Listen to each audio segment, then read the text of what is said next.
শিক্ষার পাশাপাশি বিনোদনও একজন শিক্ষার্থীর মানসিক বিকাশে গুরুত্বপূর্ণ ভূমিকা রাখে। ঠিক এমনই একটি আনন্দঘন আয়োজন করেছে হজরত ফাতেমা রাদিয়াল্লাহু তাআলা আনহা মহিলা হাফেজিয়া মাদ্রাসা ও এতিমখানা।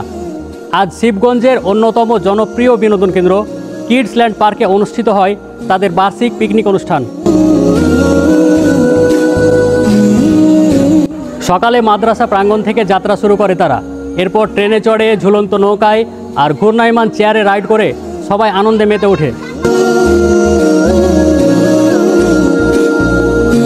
দিনভর পার্ক জুড়ে ছিল কচিমুখের উচ্ছ্বাস আর হাসির রোল।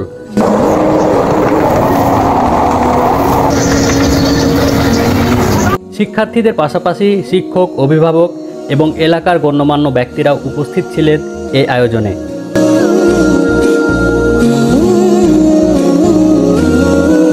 এই অনুষ্ঠানের প্রধান অতিথি হিসাবে উপস্থিত ছিলেন বিশিষ্ট আলেমে দ্বীন মাওলানা আবু জার গিফারি, আর বিশেষ অতিথি হিসাবে উপস্থিত ছিলেন বিশিষ্ট ব্যবসায়ী মোহাম্মদ জাহাঙ্গীর আলম। অনুষ্ঠানে অতিথিরা বলেন, এ ধরনের পিকনিক শিক্ষার্থীদের মধ্যে পারস্পরিক ভালোবাসা, ঐক্য ও মানসিক প্রশান্তি গড়ে তোলে, পাশাপাশি পড়ালেখার প্রতি নতুন করে উৎসাহ যোগায়।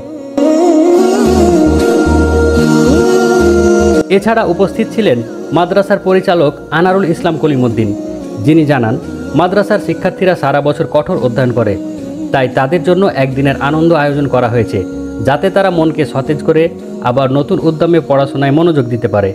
পুরো দিন জুড়ে চলা এই পিকনিক ছিল আনন্দ, শিক্ষা ও ভ্রাতৃত্বের এক সুন্দর মেলবন্ধন। দিন শেষে শিক্ষার্থীরা নিয়ে যায় একগুচ্ছ স্মৃতি, যা হয়তো সারা জীবন মনে রাখবে তারা।